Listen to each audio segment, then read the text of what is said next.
देखिए, सासाराम में जो घटना घटी है, ये सत्ता पक्ष के लोग हताश हैं, ये उदास हैं, ये भयभीत हैं कि अमित शाह जी बिहार में आ रहे हैं। लगातार उनका दौरा हो रहा है और जब भी वो आते हैं, बिहार की जनता को, देश की जनता को ये बताने में अमित शाह जी सफल हो जाते हैं कि भारत सरकार ने देश के हित में, राज्य के हित में कौन कौन सा काम किया है। इन्होंने तो कुछ किया नहीं है। तो ये डरे हुए, सहमे हुए जो लोग हैं, ये अमित शाह जी के कार्यक्रम को बाधित करने के लिए इस प्रकार का घिनौना खेल खेलने का काम किया है।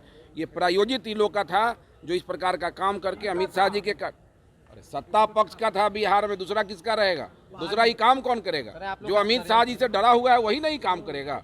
ये लोग जो है एक साजिश करके इस प्रकार के कार्यक्रम को बाधित करने का प्रयास कर रहे हैं, लेकिन इनका ये भूल है। अमित शाह जी का जो कार्यक्रम है वो निर्धारित समय पर होगा, निर्धारित तिथि को होगा और दुनिया की कोई ताकत उसमें विघ्न पैदा नहीं कर सकती। लेकिन कोई भी घटना बिहार में घटती है तो राजद कहती है कि आप लोगों का हाथ है। सरकार तो इन्हीं का ना है, पुलिस इन्हीं का है। बिहार में जांच कराए, कौन रोके हुआ है इनको जांच कराने से? इनको जितना क्षमता है जांच करा लें, जिस तरह से कराना है जांच कराए। मना कौन किया है इनको? लेकिन ये गलत करना काम बंद करिए। कार्यक्रम को बाधित करने के लिए ये खेल खेलने वाला जो काम कर रहे हैं, इससे इन्हीं को घाटा होने वाला है। सर, बिहार के सासाराम में रामनवमी के बाद कम्युनल टेंशन की खबर आ रही है, तोड़फोड़ हो रही है। देखिए, इंसानी समाज में मतभेद होना और सामाजिक टकराव होना फितरी बात है, ये होता रहता है। लेकिन अफसोस की बात है कि उस देश में जहां सभी धर्मों के आदर और अपने धर्म के पालन करने की इजाज़त है, वहां पर पर्व त्योहारों के मौके से सौहार्द और प्रेम की जगह न जाने क्यों नफरत का माहौल पैदा हो जाता है। लोग राजनीतिक रोटी इसके जरिए से सेकते हैं, उसकी जितनी भी निंदा की जाए कम है। बिहार में जो कुछ सासाराम में हुआ है और पिछले दिनों में जितने मॉब लिंचिंग्स हुए हैं, उससे साफ या स्पष्ट होता है कि लॉ एंड ऑर्डर के मामले में बिहार सरकार फेल है। ये जो कहा जाता है रूल ऑफ लॉ, तो ये कहाँ शब्द है? या आसमानी शब्द है या धरती पर उतरना भी चाहिए? क्यों हुई ऐसी घटना? कौन है इसके जिम्मेदार?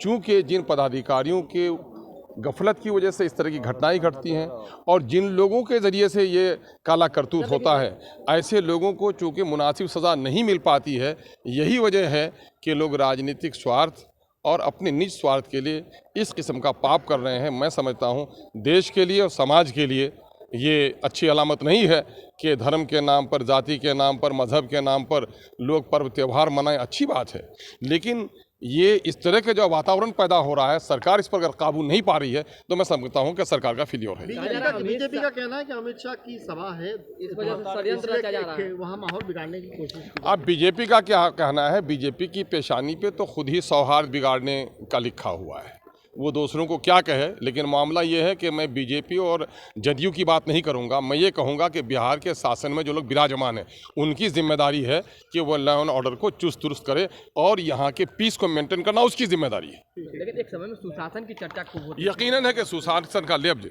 ये लफ्ज़ी है, ये सच लफ्ज़ नहीं है। मैंने कई बार कहा है कि अगर कोई काला कलौटा आदमी का नाम गोड़ेलाल रख दिया जाए तो उसकी चमड़ी की रंग बदल नहीं जाती है। ये सुशासन का लफ्ज़ बोला जाए और कुशासन हर तरफ दिखता हो तो थोड़े सुशासन कहा जाएगा उसको।